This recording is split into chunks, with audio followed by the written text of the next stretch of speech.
Good afternoon friend, কেমন আছো তোমরা? আশা করি সবাই ভালো আছো। তো এখন বাজে দুপুর 12টা মতো। আমি সকাল থেকে কোনো ভিডিও শুরু করতে পারিনি, কারণ আমি সকালে ঘুম থেকে উঠে চান টান করে পুজো করে আবার ঘুমিয়ে গেছিলাম।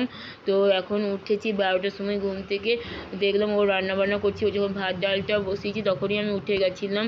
আর আমার সারা রাত কালকে ঘুম একদমই হয়নি, তাই আর ও ওঠায়নি। দেখলো যে সারা রাত জেগেছিলাম, তারপরে সকালে চান করলাম, পুজো করে আমি আবার ঘুমিয়ে গেছিলাম। তাই আর কি, এদিকে দেখো বিকালে ওকে চা দিয়ে দিলাম, আর আমি এদিকে তোমার পেয়ারা খেয়ে নিলাম। কিন্তু জানো তো বন্ধুরা, পেয়ারাটা খেয়ে আমার আরও কাশি শুরু হয়ে গেছিলো, প্রচুর কাশি হচ্ছিলো। এখনও দেখছি তো বন্ধুরা, কাশি এখনও থামেনি। ওষুধ খাচ্ছি তাও ঠিক হচ্ছে না। তো পেয়ারাটা খাওয়ার পর এদিকে দেখো ও গরম গরম স্যুপ করে দিল, খুব কাশি হয়েছিলো বলে। আর বললো যে স্যুপটা খাও, দেখবে আরাম পাবে আর কি। তো এদিকে আমিও স্যুপটা খেয়ে নিলাম।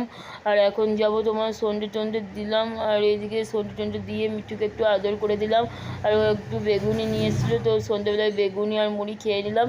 তো ভিডিওটি এই পর্যন্ত। তো ভিডিওটি আমার যদি ভালো লেগে থাকে তাহলে একটা like, comment, share and subscribe করে দিও।